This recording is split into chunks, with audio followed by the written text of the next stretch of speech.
پرانے وقتوں کی بات ہے کہ ایک یہودی کے پاس ایک مسلمان جواہری ہیرے تراشنے کا کام کیا کرتا تھا، جو اپنے کام میں ہنر مند اور حد سے زیادہ ایماندار تھا۔ یہودی اس سونار کی کاریگری سے بے تحاشا نفع کمانے کے باوجود بھی اسے مناسب معاوضہ ادا نہ کیا کرتا تھا، جس کی وجہ سے وہ بمشکل اپنے گھر کا خرچہ پورا کرتا تھا۔ اس طرح کام کرتے کرتے اس نے عمر گزار دی اور وقت گزرتے ہی اس کی بیٹی جوان ہو گئی۔ وہ اپنی قلیل آمدنی میں سے کچھ بھی جمع نہ کر سکا۔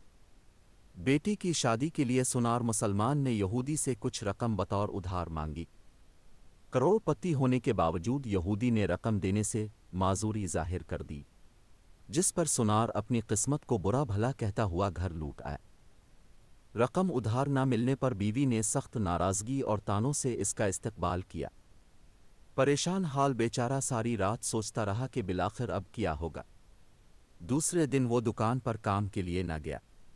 بعد میں یہودی سونار کے بلانے پر جب وہ دکان پر پہنچا تو اس کے ہاتھ میں ایک پوٹلی تھی، جو اس نے یہودی کے سامنے کھول کر رکھ دی۔ اس میں بیش قیمت ہیرا دیکھ کر یہودی سوالیہ نگاہوں سے کاریگر سونار کی طرف دیکھنے لگا۔ کاریگر بولا، مالک یہ ہمارا خاندانی ہیرا ہے، اسے بیچنے کی اجازت نہیں۔ آپ اسے گروی رکھ کر مجھے کچھ رقم ادھار دے دیں، میں آپ کو رقم لوٹا کر اپنا ہیرا واپس لے لوں گا۔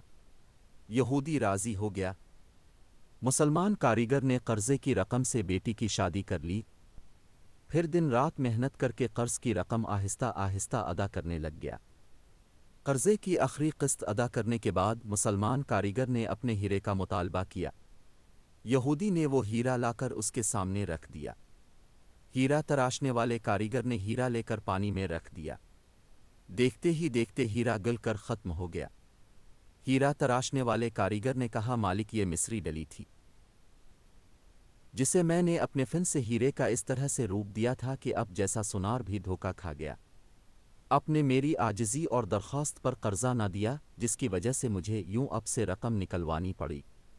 میں مسلمان ہوں اس لیے بھاگا نہیں، اب آپ کی پائی پائی ادا کر کے سرخ رو ہو گیا۔